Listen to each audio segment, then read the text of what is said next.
Hi everyone, आप सभी का हमारे यूट्यूब चैनल पे एक बार फिर से बहुत बहुत स्वागत है। तो आपको पता है आपका उड़ीसा एसएसबी का एग्जामिनेशन जैसे जैसे दिन बीत रहा है वैसे वैसे पास आ रहा है। तो टाइम कम बचा है, मैं यही सजेस्ट करूंगा कि जो चीजें आप नहीं जानते हो एकदम उसके बारे में उसके चक्कर में मत पड़िए। जितने चीजों के बारे में जानते हैं उसको अच्छे से रिवाइज कीजिए और इस समय अब पढ़ाई से करने से ज्यादा अब एमसीक्यू प्रैक्टिस पे ध्यान दीजिए। तो देखिए, ये हम क्वेश्चन लेके आए हैं, हमारे पास उड़ीसा एसएसबी के लिए मॉक टेस्ट भी है। मॉक टेस्ट ज्वाइन करना चाहते हो तो ये जो नीचे चल रहा है बार, यहाँ पे नंबर है, कॉल करके ज्वाइन कर सकते हो। 80+ लोग ज्वाइन कर चुके हैं। ठीक है। तो हम चलिए क्वेश्चन देखते हैं। पेन टैब लगा लेता हूँ पेन की तरह। चलो। तो पहला क्वेश्चन आपको इधर दिख ही रहा होगा कि पहला क्वेश्चन है elongated cylindrical sporangium is a characteristic of. तो देखो, हॉर्न शेप्ड जो होता है स्पोरोफाइट, हॉर्न शेप्ड जहाँ पे मेरिस्टेमेटिक एक्टिविटी लगातार चलती रहती है, और एंथोसिरास का जो होता है स्पोरोफाइट लगातार ग्रो करते रहता है, तो ये एंथोसिरास ही होगा। यहाँ इसके थैलस में क्या मिलता है? नॉस्टॉक मिलता है। क्या मिलता है? नॉस्टॉक ब्लू ग्रीन एल्गी होता है जो इसके थैलस में होता है।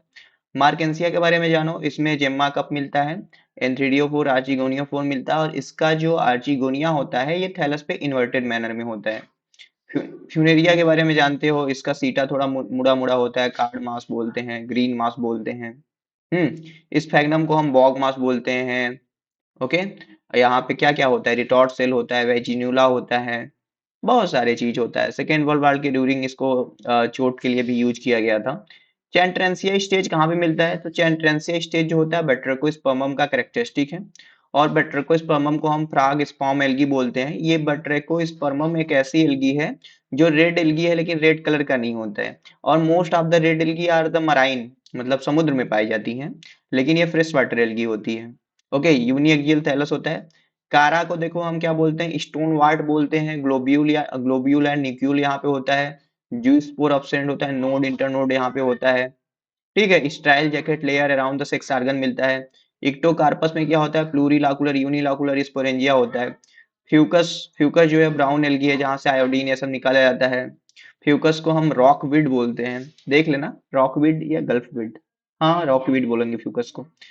रेड टाइड देखो, बहुत सारे ब्लू ग्रीन एल्गी होती हैं। जो ज्वार भाटा आता है ना, तो जो ज्वार आता है तो वहां पे रेड कलर का दिखता है जो समुद्र से पानी बाहर फेंकता है। तो जिम्नोडियम हो गया। यहाँ पे जिम्नोडियम होगा जो कि रेड टाइड कराएगा। देखो, ट्राइकोडेस्मियम इरिथ्रियम वो रेड कलर आप सी कराता है, ज्वार भाटा में नहीं। नास्टाक ब्लू ग्रीन एल्गी है, ये भी यहाँ पे देखो साइटोनेमा से याद कर लेना। यहाँ पे क्या मिलता है आपका? फॉल्स ब्रांचिंग मिलता है। तो ये आपसे पूछता है कि फॉल्स ब्रांचिंग किस एल्गी में होता है, तो आपको ये बताना है। अगला क्वेश्चन है, कौन सा ऐसा प्लांट है जिसको हम क्विलवर्ट बोलते हैं? तो देखो, क्विलवर्ट बोलते हैं आइसोइड्स को। इसको हम इसके साथ साथ मर्लिन ग्रास भी बोलते हैं। क्या बोलते हैं? Merlin grass. मीनिंग पे ध्यान मत दो उतना। देखो, एक होता है स्टोन वार्ट। क्या होता है? स्टोन वार्ट वो हम बोलते हैं कारा को। किसको बोलते हैं? कारा को। और वार्ट से और कोई है पता है? स्टोन वार्ट हो गया, क्विल वार्ट हो गया। चलो। वो ट्रैकियम ओफियोग्लासम एडस टंग फॉर्न होता है। तो ऐसे करके कॉमन नेम आपको याद करना पड़ेगा। कौन है जो मिसमैच है? देखो, न्यूक्यूल जो होता है ये फीमेल पार्ट ऑफ द कारा होता है जो कि अपर साइड में होता है, लोअर साइड पे ग्लोब्यूल होता है। ब्रायोप्सिस ब्रायोफाइटा नहीं है, क्लोरोफाइटा का एल्गी है।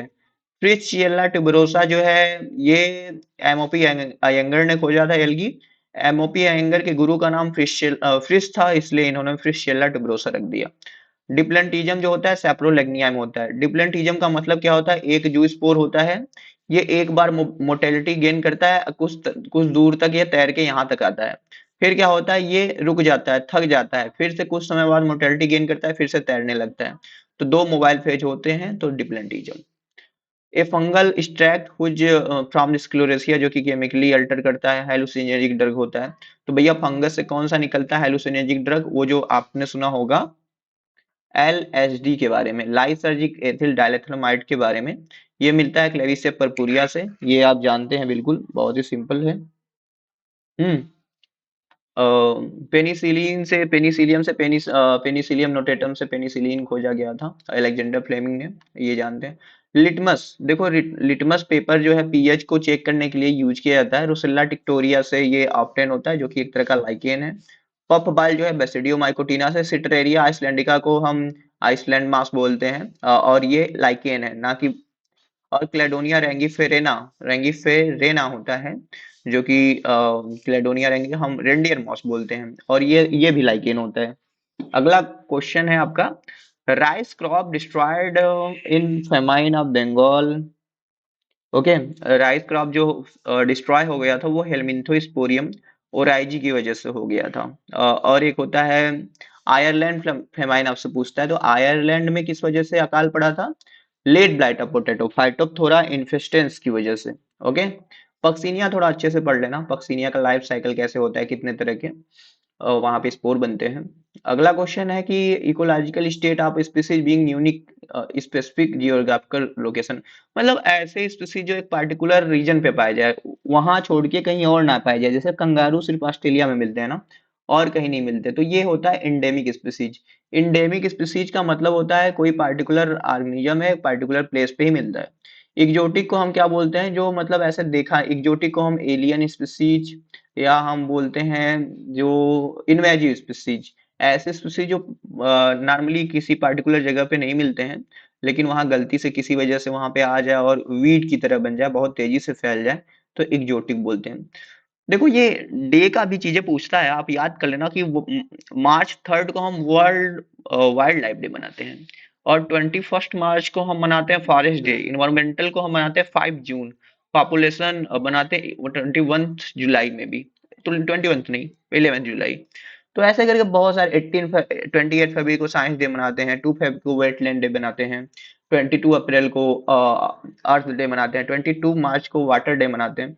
ऐसे करके बहुत सारा डे है जो आपको इकोलॉजी में याद करना पड़ेगा। अब देखो, आप कहोगे सर नहीं याद होता, मैं कोई कॉपी किताब नहीं खोला हूँ, मुझे याद है। अपने से आप ट्राई करो, हो सकता है कि मैं बताते वक्त मैं हो सकता है कंफ्यूज हो जाऊं, मेरे को ना आए, लेकिन आप जब रिकॉल करोगे खुद से देखोगे कि आपको कितना आता है, तब जाके पता चलेगा ना कि आपको कितना आता है कितना नहीं। और इसीलिए तो क्वेश्चन प्रैक्टिसिंग बहुत जरूरी है। तो भैया मॉक टेस्ट में आ जाओ आप, बहुत अच्छे अच्छे क्वेश्चन हैं, बहुत लोग करते हैं, अभी आपके पास टाइम है, अगर कर लोगे आप, टॉपिक वाइज वाला भी है, अगर वो नहीं कर पाते हो, 5 जो हम मॉक टेस्ट ही करा रहे हैं सिर्फ उतना कर लोगे, तो आपके अंदर से एक अलग लेवल का ही कॉन्फिडेंस आएगा। ऐसा कौन सा फैमिली है जहाँ पे लैटेक्स निकलता है और यूनिसेक्सुअल फ्लावर होता है? तो देखो ये U4BSC का करेक्टर है, और यहाँ पे आप सयाथियम इन्फ्लोरेसेंस याद कर लेना, एक सिंगल फीमेल और मल्टीपल मेल होते हैं, कब से भी इन्फ्लोरेसेंस होता है।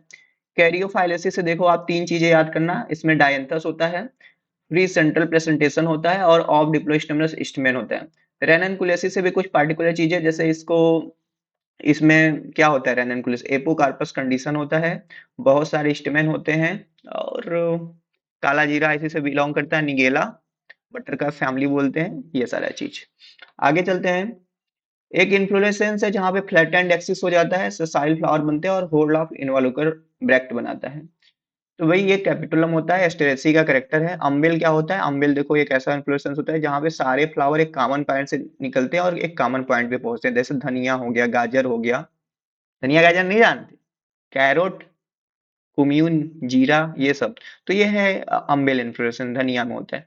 कोरी में क्या होता है? कोरी में देखो, गोभी में जैसे फ्लावर का जो ओरिजिनेशन होता है वो डिफरेंट डिफरेंट पॉइंट से हो सकता है गोभी में, लेकिन वो कॉमन पॉइंट्स पे पहुंचते हैं। कोरी में होता है, कॉलीफ्लावर में मिलता है। रेसिम जो होता है, रेसिम नॉर्मल टाइप का, पेडिसिलस ऐसे करके पेडिसल निकले रहते हैं, एक्रोपिटल मैनर में ऐसे ऐसे करके इन्फ्लोरेसेंस लगा होता है। सरसों में देखे होगे। हम्म। तो बहुत अच्छी अच्छी चीजें हैं। आगे चलते हैं। स्कैटर्ड, स्कैटर्ड तो ठीक है, देखो स्कैटर्ड हो गया, हमेशा जानो रूट में रहेगा, हमेशा रिंग में रहेगा। रूट में हमेशा वेस्कुलर बंडल रिंग में होता है, आर से रूट, आर से रिंग। अब स्कैटर्ड है तो रूट यहाँ चला गया, बचा आपका स्टेम। कंज्वाइंट, कंज्वाइंट का मतलब होता है जहां पे फ्लोयम और जाइलम दोनों एक दूसरे से जुड़े होते हैं। इधर इधर रहेगा आपका फ्लोयम, इधर रहेगा ये जाइलम अंदर के साइड में। क्लोज टाइप, क्लोज टाइप का मतलब है कैम्बियम यहाँ पे अब्सेंट है। ठीक है, अगर कैम्बियम प्रेजेंट होता तो सेकेंडरी ग्रोथ होता, सेकेंडरी ग्रोथ होता तो डाइकाट हम करते, लेकिन अभी कैम्बियम अब्सेंट हो गया क्लोज टाइप का, तो ये मोनोकाट स्टेम। आप सोचते हो कि यार भैया रटने वाला चीज है, हमको याद नहीं होता है भाई, रटने वाला चीज नहीं है, बॉटनिस्ट हो आप। चीजें क्या है, समझने वाली है। आपको अगर एक बार समझ गए ना कोई चीज को, भूलोगे नहीं। अब हम बार बार नहीं पढ़ते हैं नाटॉम ये सब, 30 मार्क खान नहीं समझते हम खुद को या किसी को भी, लेकिन वही बोलते हैं ना कि practice makes the man perfect. Man मतलब मैन और वोमेन दोनों, गर्ल्स एंड बॉयज दोनों। तो प्रैक्टिस करो, चीजों को समझो रटने की बजाय। चलो, मालवेसी में एस्टिवेशन ऑफ कोरोला, देखो मालवेसी है तो मालवेसी में क्या होता है, देखो जैसे एक आर्म बाहर एक आर्म अंदर, एक आर्म बाहर एक आर्म अंदर, ऐसे करके होता है। ट्विस्टेड, एक अंदर एक बाहर होता है, ट्विस्टेड बोलते हैं सिंपल। तो मालवेसी में देखो ट्विस्टेड होता है। वालवेट में कोई टच नहीं करता है। इम्ब्रिकेट में एक अंदर एक बाहर ऐसे रहता है। तो मालवेसी से मोनो एडल्फस याद रख लो, मल्टीलाकुलर याद कर लो, एक्जाइल प्लेसेंटेशन याद कर लो। ओके, आगे चलते हैं। एना बिना और नाश्ता grow inside soil surface are known as, देखो वो प्लांट के लाइफ फॉर्म के बारे में बताए थे रॉन्कियर ने। किसने बताया था? रॉन्कियर ने बताया था। 5 फॉर्म बताए थे प्लांट का, क्रिप्टोफाइट, हेमी क्रिप्टोफाइट। ये सेफोफाइट नहीं रहता है, सॉइल के ऊपर रहता है। क्रिप्टोफाइट, हेमी क्रिप्टोफाइट, और क्या होता है थीरोफाइट, और क्या होता है, और 5 है देख लेना। कैमियोफाइट एक होता है। तो क्रिप्टोफाइट ऐसे प्लांट होते हैं जहां पे बर्ड जो होता है सॉइल के नीचे होता है, तो ये सारे। थीरोफाइट जो होते हैं वो सीड के फॉर्म में अपना एडवर्स कंडीशन ग्रो करते हैं। फिनोरोफाइट एक होते हैं जो हम नाम लिए आम महुआ नीम देखते हैं, वो होते हैं।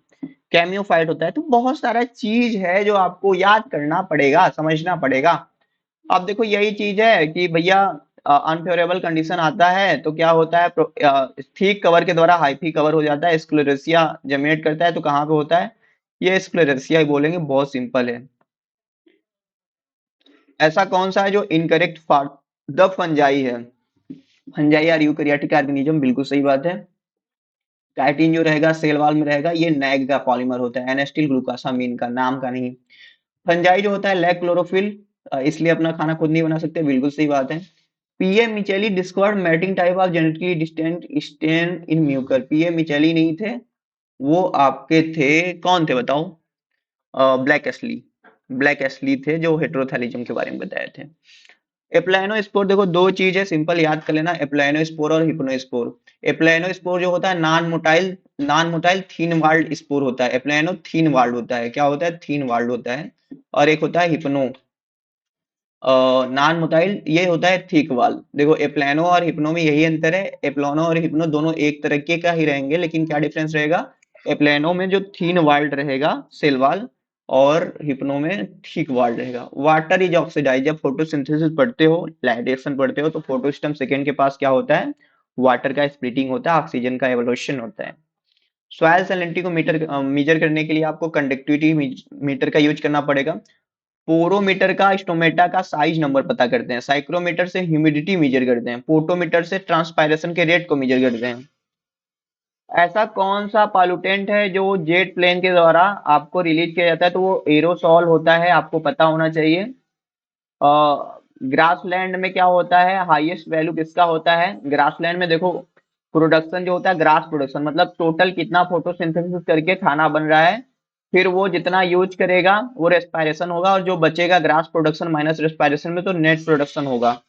अगला क्वेश्चन है नीके। नीके एक ऐसा प्लेस होता है जहां पे ऑर्गेनिज्म रहता है और अपने एबायोटिक एंड बायोटिक एनवायरनमेंट से इंटरेक्ट करके अपना काम करता है। तो इसके बारे में ग्रीनल ने बताया था। आर सिलेक्टेड स्पीसीज जो होते हैं वो एक बार में बहुत सारे बच्चे पैदा करते हैं, एक बार रिप्रोड्यूस करते हैं, तो सेमल पैरिटी बोलते हैं उसको।